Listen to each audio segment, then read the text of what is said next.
नमस्कार दोस्तों। कुछ साल पहले शाम को चलने वाले संपूर्ण क्रांति एक्सप्रेस दिल्ली से पटना के लिए रवाना हुए। गाड़ी का जनरल बोगी खचाखच भरा हुआ था। हम भी उसी जनरल बोगी में किसी प्रकार एक पांव पर खड़े थे। गाड़ी रवाना हुई। गर्मी का मौसम था। अब यात्रियों के बीच वार्तालाप शुरू हो गई। आप कभी ना कभी रेलवे के जनरल बोगी में यात्रा जरूर किए होंगे।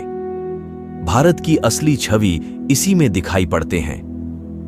एक से बढ़कर एक महान विद्वान, वक्ता, कवि इसी बोगी में यात्रा करते हुए आपको नजर आएंगे। पीछे से एक महानुभाव जोर से बोल रहे थे। क्या करते, बचपन में ही पिताजी की मौत हो गई। मजबूरी में पढ़ाई छोड़कर दिल्ली आना पड़ा। अगर आज पिताजी होते तो हम भी बड़े सरकारी अधिकारी बने होते। उसके ठीक सामने वाले यात्री उनके बात का समर्थन करते हुए बोले, हाँ भैया जी, हमारे साथ भी कुछ ऐसा ही हुआ।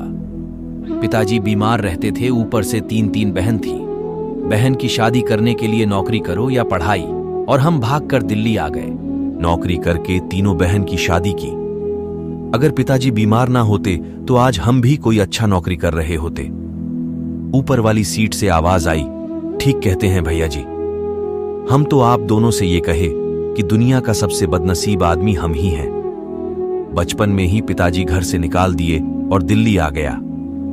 स्कूल का मुंह भी नहीं देख पाए, इसलिए आज दिल्ली में फुटपाथ पर ठेला चला रहे हैं। नहीं तो आज हम भी अच्छे से अच्छे नौकरी पा जाते। दोस्तों, एक से बढ़कर एक बहाना, ऐसे ऐसे बहाना जिसकी आप कल्पना भी नहीं कर सकते हैं। गाड़ी दिल्ली से पटना पहुंच जाए पर यह बहाना कभी भी खत्म ना हो। तो क्या यह बहाने वास्तव में सच है? अगर सच है तो क्या हम परिस्थितियों के दास हैं? अगर किसी का पिता नहीं है या बीमार है तो क्या हुआ? जिंदगी से हार मान जाएगा। अगर कोई कम उम्र में जल्दी आ गया, क्या वह अपना मंजिल नहीं बना सकता है? दोस्तों, कहावत है, काम ना करने के 100 बहाने हो सकते हैं, लेकिन काम करने के सिर्फ एक कारण होते हैं। इसलिए मैं बार बार कहता हूं, जिंदगी बनाओ या फिर बहाने बनाओ। अगर किसी बच्चे को स्कूल नहीं जाना है तो उसके पास 100 बहाने हैं, जैसे मम्मी पेट दुख रहा है, सर में दर्द है, शरीर में बहुत थकान है। यदि उस बच्चे को स्कूल जाना है तो सिर्फ एक ही कारण है, उसे पढ़ने की इच्छा है। वह परीक्षा में अच्छा नंबर लाकर अपने सपने को साकार करना चाहता है। अगर आपको ड्यूटी पर नहीं जाना है तो उसके 100 बहाने हो सकते हैं, लेकिन आपको ड्यूटी पर जाना है तो सिर्फ एक कारण है कि आपको ड्यूटी करनी है, क्योंकि इसी से आपके परिवार का भरण पोषण होता है। कोई विद्यार्थी जो किसी परीक्षा में फेल हो गया हो, उससे फेल होने का कारण पूछ लो, 100 कारण बताएगा। किसी ऐसे विद्यार्थी से पूछो जो परीक्षा में सफल हुआ है, तो उनका एक ही जवाब मिलेगा, मुझे इस परीक्षा में किसी भी हाल में सफल होना था, इसलिए मैं सफल हुआ। दोस्तों, ऐसे कई उदाहरण आपने जरूर अपने आसपास सुने होंगे। जिंदगी बनाना एक मुश्किल काम है। इसके लिए आपको खून पसीना एक करना पड़ता है, जबकि बहाने बनाना सरल काम है। एक नहीं, 100 बहाने बना लो। असफल होना गलत नहीं है। गलत तो यह है कि अपनी असफलता का दोष किसी और के माथे पर डाल देते हैं। बहाना बनाकर अपने आप को झूठी तसल्ली देते रहते हैं। हर व्यक्ति के अंदर कोई ना कोई टैलेंट जरूर होता है। यदि आप टाइम टेबल बनाकर पढ़ने में मन लगाएं तो जरूर परीक्षा में अच्छा नंबर ला सकते हैं। अमेरिका के पूर्व राष्ट्रपति अब्राहम लिंकन का जीवन गाथा एक बार जरूर पढ़ लें। किस प्रकार उन्होंने एक मजदूर से राष्ट्रपति बनने का सफर तय किया। महान स्वतंत्रता सेनानी सोहनलाल द्विवेदी जी का एक पंक्ति है जो हम सभी के लिए बहुत प्रेरणादायक है। वो कहते हैं कि असफलता एक चुनौती है, स्वीकार करो, क्या कमी रह गई देखो और सुधार करो। जब तक सफल ना हो नींद चैन को त्यागो तुम, संघर्षों का मैदान छोड़ मत भागो तुम। कुछ किए बिना ही जय जयकार नहीं होती, कोशिश करने वालों की कभी हार नहीं होती। हम आपसे यही कहना चाहते हैं कि आप अपनी कमजोरी, कमियों को पहचानो और उसे दूर करो। बहाने बनाकर इससे बचने का प्रयास मत करो। आपको मैं कुछ मोटिवेशनल कहानी, जो वास्तविक कहानी है, बता रहा हूं। आपने जरूर पढ़ा होगा कि वर्ष 2018 में एर्नाकुलम रेलवे स्टेशन का एक कूली श्रीकांत ने IAS की परीक्षा पास किया। रेलवे स्टेशन पर एक कूली की नौकरी करके IAS बनना कोई साधारण बात नहीं है।